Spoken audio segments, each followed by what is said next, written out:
Welcome to Come Follow Me. Today we're going to study Alma 53 through 63. Okay, this is a lot of chapters again. Mm-hmm. Yep. A lot of chapters. Yeah. A lot of important chapters. They seem to like to squish all those war chapters like this. Why do you think that?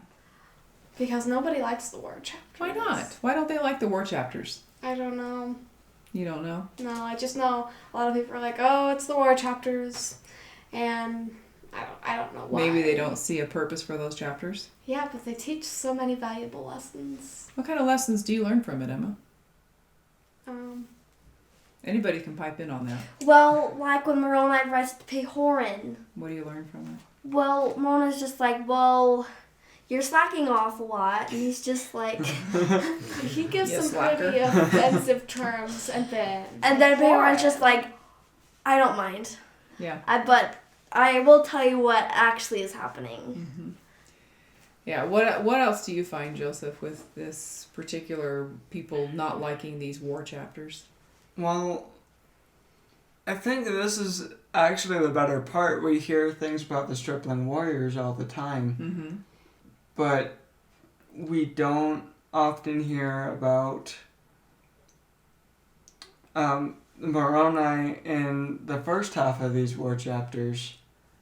I mean, we don't hear about the man who we are told in the scriptures that if every man was like him, the devil wouldn't have power over us. So you don't feel like the first chapters talk about him enough? No, I don't think people focus on that first half of the war chapters. Okay, got it.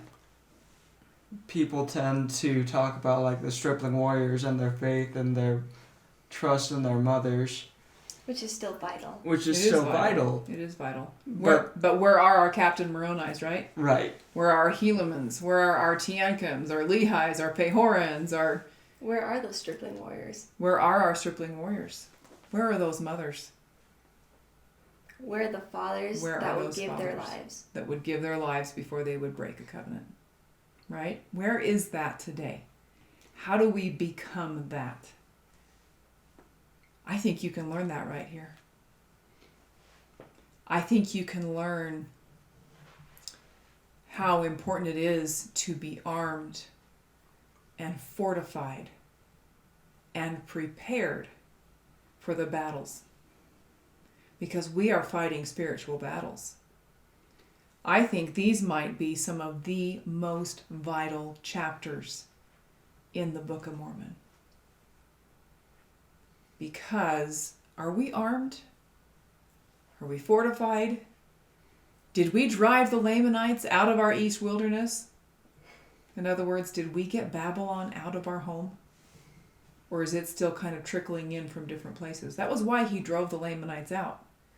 Because that was a point of weakness to their land. And as soon as he drove them out and put up fortresses, those influences were no longer there. As long as the influence of the world is in our home, we are weak. Kind of interesting. So all of those things, and those are obviously physical, and I love that these leaders recognize that the most important thing is the spiritual side of their preparation. They have to be physically prepared, but spiritually they have to be prepared, or the physical won't help them. They lose a city at one point because they're not well enough prepared. Several of their cities, actually. And so I thank you for that conversation on the importance of these chapters, because it really, really is what we need to watch for. You know, how does our trust in God bless our lives? How does it bless the lives of other people? We learn that from the Stripling Warriors. You know, here are young men, and we don't know how young, but young, who decide, okay, our dad's made a covenant never to fight again. We're going to make a covenant to protect this people. Fight to protect the rights and liberty and freedom of the Nephites. Even if the laying down of our lives. Even to death. So their dads would die before they would kill. they would give up their lives or die to protect. Both important covenants. We must keep the covenants we make. Whether it's the major covenants everyone makes, or whether there's a point in your life that you have to say, I'm covenanting to do this to keep me on the right path. So when they make that covenant, we learn something about them too. And this is the scripture that we decided we wanted to memorize for the week. And it's a little bit longer than most, but Joseph, will you introduce it for us? Sure. It is Alma 53, verses 20 and 21. Mm-hmm. And it says, "And they were all young men, and they were exceedingly valiant for courage and for strength and activity. And all," let's see But here. behold. Thank you. But behold, this was not all. They were men who were true at all times in whatsoever thing they were entrusted. Yea, they were men of truth and soberness, for they had been taught to keep the commandments of God and to walk uprightly before him. Mm-hmm. Exceedingly valiant for courage, for strength, and activity. Okay, so they're courageous. They're strong, but they don't just sit around doing nothing. They stay actively engaged in doing what needs to be done, right? True at all times in whatsoever thing they were entrusted. You knew if you gave them something to do, it was going to happen. If you gave them an order, they were going to follow it with exactness. If you said take 3 steps and then turn right, they took 3 steps and turned right. They didn't say, but nope, you gave me an order. Now I am not advocating blind obedience. That's not what I'm advocating here. But in the battle, they knew that their protection came from their obedience to their leader who was leading in righteousness, right? And then it says they had been taught to keep the commandments of God and walk uprightly before him, all right? Now, these are young men. We didn't just send them off to battle. Okay, there's 2,000 of you. Great. Off you go. Why? If they have no experience and no training, Mm-hmm. they're just It's live just bait. Right. But they were good. They were exceedingly valiant for courage, strength, and activity, and true at all times, and men of truth and soberness. Yes, but if you don't know what you're doing, it's like swinging a stick around and you accidentally hit something. So, Mhm. It's like giving a child a gun that's never held one. Right. So they still needed leadership. Is that what you're saying? mm-hmm. Okay. So would I just turn you loose on the world at this point in your life? Oh, please no. Would I just say, okay, now you just go in your room and you figure out what it is you need to do with your life and then come out and tell me and go for it? Would we do that? No. So you must continue to have leadership, right? And that's what Helaman is for them. I love that they chose the prophet for their leader. Will you lead us? Yes, I would be honored to lead you. And that relationship that they gained. Now I know that they had fathers and mothers, and yet there was such feeling of love between him and them that they called him father and he called them sons. And that wasn't an affront to their fathers or to his sons, just simply there was a closeness and a trust in that relationship. And we do have people like that in our lives from time to time that aren't necessarily our parents, but that fill a place of trustworthiness. And that's what Helaman is for them. So, we head off and they don't have experience, but they sure are valiant. And they gain the experience and battle. And miraculously, because of their faith and their trust in God and the things taught by their mothers and the example of their fathers, the promise that none of them would die really is fulfilled. And it is amazing. When you talk about these chapters at home, we don't begin to have enough time to talk about these chapters. And you may even have to pick and choose which chapters are important to your family. But 56 through 58 are your chapters about their fighting. 63. No. 63 through 56 to 58 are the chapters that teach us about what happened with the Stripling Warriors. 53 is where you learn about them coming into the battles. And then you got a couple chapters in between with Amaron and Moroni talking about prisoner exchange. We won't talk about that today. But maybe that's important in your discussion. You have to pick and choose what's going to be most important. But in their trustworthiness, in their faithfulness, in their ability to trust in God, they didn't just bless themselves. Because when you get to the end of his epistle, Helaman's epistle to Alma, you learn Moroni. things like this. Sorry, to Moroni. Why do I keep saying Alma? We trust in our God who has given us victory over those lands, insomuch that we have obtained those cities and those lands which are our own. There's that trust in God that we saw in the Stripling Warriors coming out in these others. He's saying, we don't know why we don't have any more help, but it matters not. We trust God will deliver us, notwithstanding the weakness of our armies, yea, and deliver us out of the hands of our enemies. You can see firsthand the influence those young men had, even on their leader.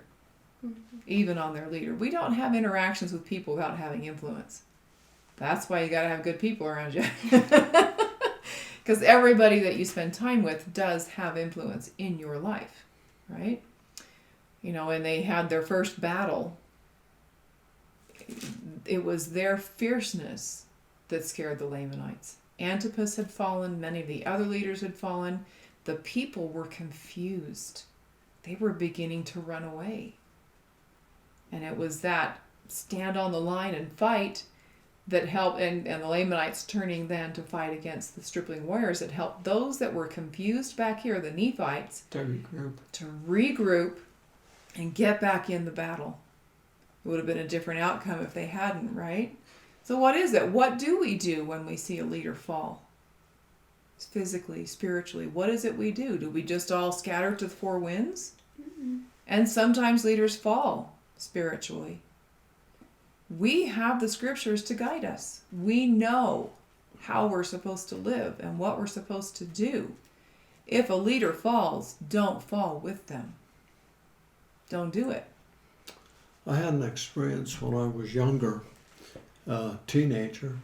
I had a bishop, and he took a personal interest in my life. Mm-hmm. And he's the one that eventually got me on a mission. But he was just a super person, one that I loved and trusted. And in fact, even after I had left the area there, and after I'd gone on my mission and come back home, I invited him and his wife to come and be in our home for 2 or 3 days and to just spend some time with us. Mm-hmm. Yeah, really, it's, parents are our first line, right? If you think about fortifications, they dug ditches and they built up dirt, and then they put posts and then pickets on top. You have all those different levels of fortification. First line of defense is parents. Really and truly, first line of defense is parents. And so then you'll have additional leaders, priesthood leaders, or friends and neighbors, or other family members. But our first line of defense is our parents. And then there's the watchtowers also that watch over the wall to see if there's people who see what's coming and give that voice of warning. And so it's really important to have all those lines of defense in place in order to help us. Because if you've got your fortifications in place, spiritually, physically, what did they discover? Because they miraculously take all this land back with not enough men, not enough food, because they're good at strategizing and seeking out the Lord's help. How many cities did they end up taking without fighting? There's your math for the day, right? Go through here and notice how many cities they actually took without ever even battling. Now, that is not to say that this is a war without casualties. Moroni tells us later that many have died.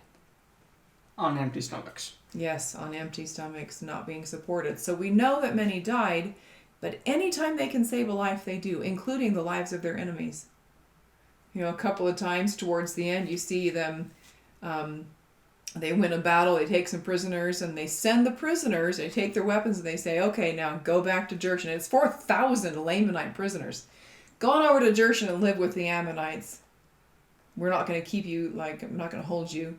And then at the end, almost next to the last battle, what did they say? Can we just go live over there and be free? It's like it's amazing to see after people like wake up. Yeah. They're like, wait a minute, I've been missing this. I like this. I want this. Like King Lamoni. Yeah, we have so many years of war, we actually see that the Lamanites have the opportunity to see, wow, they treat their prisoners better than my captain treats me, you know? And all of a sudden they think, well, there's something to this liberty and freedom thing. Where we have kingmen within the Nephites themselves who can't figure it out. Mm-hmm. Mostly because they want to be the ones in charge telling everybody what to do. They want that power and control over people. And it's the inward vessel that caused this whole thing in the first place. If there had been no dissension, if there had been unity, there'd have never been a long-lasting war. The Lamanites would have come, attacked, lost, and run home with their tail between their legs. They have to clean the inward vessel first. So when Moroni sends his letter off to Pahoran, and why does he send the letter? Because he gets this letter from Helaman, and Helaman's like, we don't know why they're not sending us more. And Moroni's like, this doesn't match up. why aren't they sending help? Are you sitting on your throne in a thoughtless stupor, thinking we're just going to take care of you? I mean, he's not very happy. No, because they should have been supported. They should have been, and they weren't being. And what we find out when he writes this letter to Pahoran, So is he what? writes this big letter to Pahoran, and then Pahoran's like, I know that you've given me a lot of reasons that I could choose to be angry for, but I'm not holding that against you. You don't exactly know what's happening here you right have now. censured me, right? But it And- mattereth not. It mattereth not. I love it. I love how Pahoran, when he responds to Moroni, he's like, I glory, like, I'm so happy in your greatness for, like, the fact that you even did that. And, like, it shows, like, these people's characters. Like, you get so much character from both epistles about both of these men. Right. I know, I like, am he not, I am not angry, but I do rejoice in the greatness of your heart, right? Yeah, like he could have been like really mad and angry, but instead he forgave. He just, well, here's what's actually happening. How many of us would have been like, I'm doing the best I can up here. I've got the Kingmen fighting against me. I've been driven out of my home. I mean, that could have been the reaction. Like I could have said, been. he'd given him a lot of reasons to be angry. Yeah. But instead he's like, actually what's happening up here is I have men rebelling against me and are trying to become the king. And if you could send some help up here, then I could help you. Then I will help you. Well, and the point, too, that I learned from your letter to me that it's okay for us to fight against these people. He was worried about the justness of fighting his own countrymen. He was concerned that he would be doing wrong. And Moroni's letter, because he says, the Spirit has told me to go draw that down. And so he says, I learned from you that we actually need to. So leave Lehi and Teancum in charge, because the Lord will take care of them. Look at that faith again. And come to me and gather as many people as you can on the way. So what does he do on the way? That standard of liberty, right? In memory of our God. Thousands flock to him. So many that the Kingmen are like, I get to surround on the Kingmen are like, maybe we don't want to fight with you. because what did the Kingmen do? Oh, we want to be king, so they fight, they drive out Pahoran. They send a letter to the king of the Lamanites, Amram, saying, we'll hold Zarahemla for you as long as I can be the king. Right?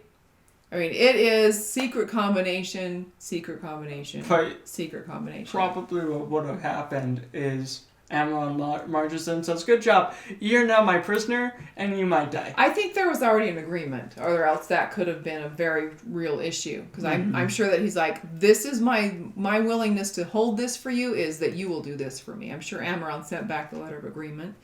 But otherwise, exactly.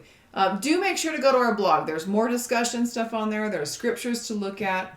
There are activities as well. We have a fortified city this week that was built with cookie dough and pretzels. Tasted delicious. So go on and check that out and talk about fortifications. But as we talk a little bit more about Moroni and Pahoran, he gathers thousands. We really need good people to flock to. And we need to stand up for our liberties, not sit back and try to be comfortable. Yeah. I'm going to stay back here and not make any waves, because if I do that, maybe they'll leave me alone. That is not how you maintain your liberties and freedoms. It's not. That's how you become captive. That's how you get taken. We all have a responsibility to do right and stand for right. Because what does evil need to succeed? No one to stand up to it. Good men to do nothing. No one to stand up. Right? Yes, because if you do stand back, then you fall. Right. And also, the reasons that you're fighting needs to be good. I mean, if you look at the title liberty and the words that are on that, it's not like I want memory of our power, God, our religion, our freedom, our peace, our wives, and our children. What do we stand up for? Mm-hmm. And when? And how? You know, a lot of people get involved in marches, and that is showing their hearts, but what good did they do in the end?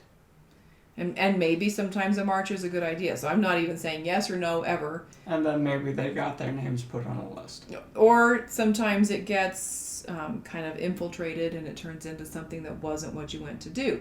But I'm not even talking specifically about marches or petitions or calling your legislators or any of those things. The Spirit must guide your actions. Right? Sometimes the best thing to do is to show up to that march. Sometimes the best thing to do is to make that phone call or to sign that petition. Other times it isn't. And that's where the Spirit can guide you. One of the things that we see here is that need to cleanse the inner vessel. And that's one of the things that Moroni says to Pahoran in 60. He says this in chapter 60, verse 23. God has said that the inward vessel should be cleansed first. Then shall the outer vessel be cleansed also. This goes back to that same question of what happens when our leaders fall spiritually. Right? The inner vessel was not clean. And so they cleaned up the Kingmen. They either made a vow for freedom or they lost their lives because they were treasonous. They were destroying an entire people. It was that simple. And some of them gave up their lives rather than make that vow to freedom and liberty. And so they had to cleanse the inner vessel first before they could take care of it. He's like, we will forget about the Lamanites and I am marching on you. Right? And I will take you down. He is not a pansy, but he's not overbearing when he doesn't need to be. That is, when he'll bring his soldiers over a wall to avoid a battle so that he can take 4,000 Lamanites and send them off to be free. That says a lot. How did the Lamanites treat their prisoners? Not very well. No, they did some terrible things to the prisoners, and we don't exactly get all the details. Oh, but thank goodness. But we know that they we mistreated know them. that they were not. Well, even down to, we do know that they often killed all the soldiers and only kept the chief captains alive. Did the Nephites ever kill their prisoners just because they were prisoners? They did sometimes have to turn their swords on them when they rebelled, when they fought against them. But they never just went in and said, oh, you're an unimportant soldier. That was not how the Nephites took care of things. So the quality of the heart, again, their personal inward vessels was really important. What else kind of struck you with this week that we haven't covered at this point? Anything? No? Yeah. There is so much, and so we will put some of these questions on the blog along with some of the scriptures that go along with it, maybe some additional questions to give you something to focus on, but you were going to say something. Oh, yes. The end of the war. It's very interesting how the war ends and the people are prospered again. But this has been such a long drawn out war, and they've turned their hearts to God that even in their prosperity, they don't become prideful and they don't lift themselves up. They remember their Heavenly Father. They humble themselves. And they remember that they had been delivered by the Lord. They pray continually. Boy, is that an important... there's so many things here. You can have a whole conversation just on chapter 62, verse 51. Right? And so, but with that, of course, they need to regulate things again. So Helaman heads off in teaching. But we see, Captain Moroni retires. His son becomes the new chief captain. If we've done the math right, he might have been about 43 years old when he died. He gave his life in the service of his God and his country. He really did. He gave it and lifted it to them.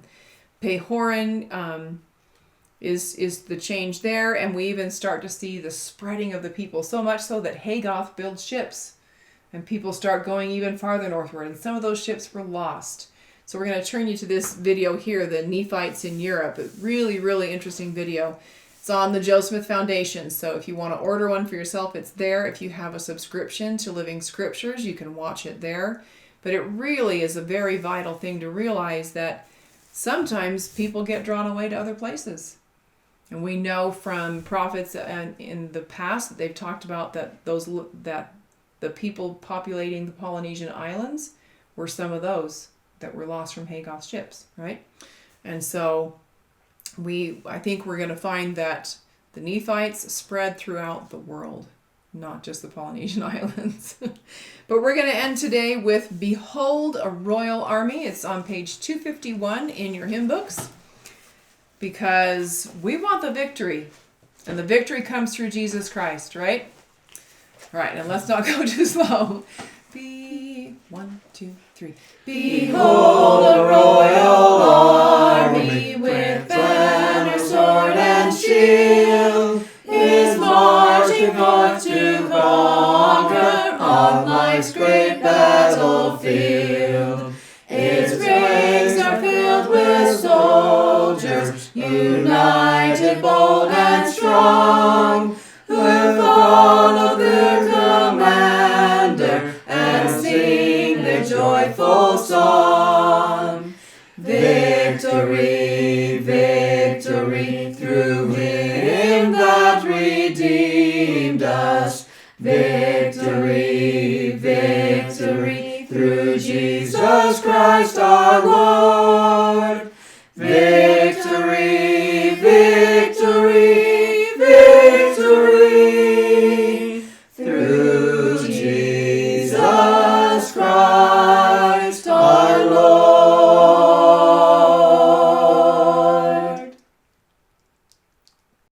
If you liked our videos, give us a thumbs up and subscribe. Also hit the bell for the notifications. And don't forget to find and follow us on Facebook.